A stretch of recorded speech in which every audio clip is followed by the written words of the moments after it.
Spider-Man Across the Spider-Verse is a sequel to the incredibly successful Spider-Man Into the Spider-Verse. This time around, Miles Morales catapults across the multiverse where he encounters a team of Spider-People charged with protecting its very existence. When the heroes clash on how to handle a new threat, Miles must redefine what it means to be a hero. I really enjoyed the first Into the Spider-Verse movie. I thought for its time, it was really innovative with its animation. It defined its characters very well.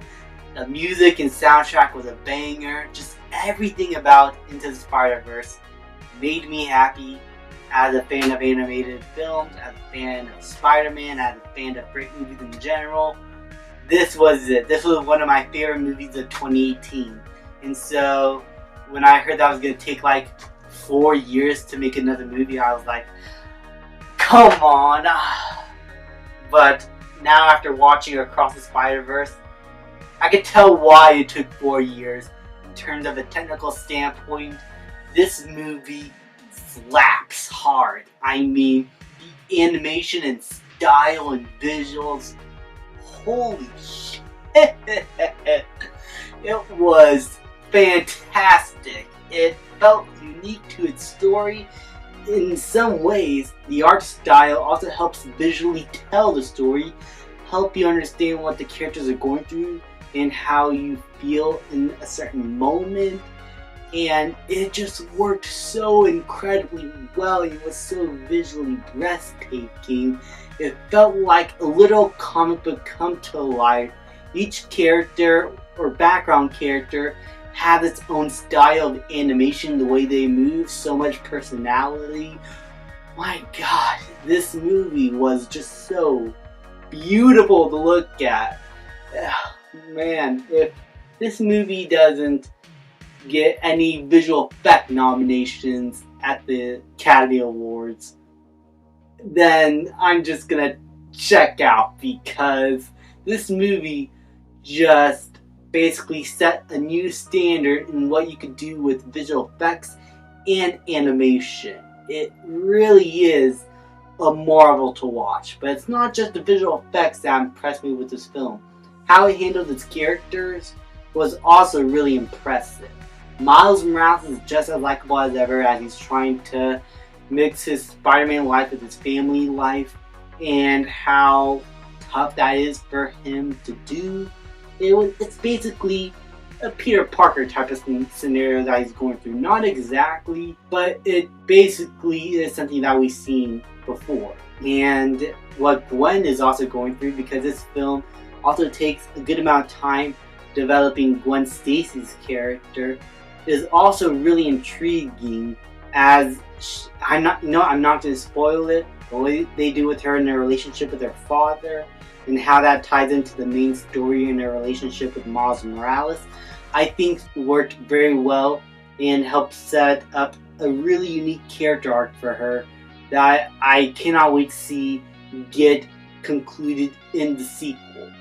And just overall, just made me more intrigued as to what the actual plot of this movie entails, as it involves Spider-Man 2099 being the head of this spider organization where they're trying to defend the whole Spider-Verse, making sure things play out the way they should. But it actually was able to tie perfectly back to the first film, and I think in a way they were able to help set up the first movie as being truly the first chapter in this trilogy, instead of this movie just feeling like it's trying to make a story out of the first movie out of nowhere that was not invented. There was clever and funny tie-ins to what happened before that helped progress the story very well, especially with its villain, the Spot, as we saw in the trailers, who is very entertaining and funny.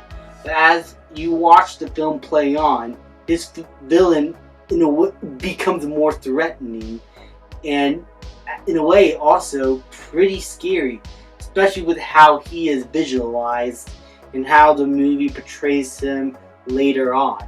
I think they did a very good job at setting up his character and twisting it much later in a way where you actually do feel threatened by his presence, and how it connects to the main themes of loss and grief in the film, and what the characters eventually have to go through in order to be Spider-Man, I think worked out very well and created a lot of unique scenarios where one of them might have been spoiled in the trailer, but created more scenarios where you haven't seen in the trailer that is yet to surprise you in this movie.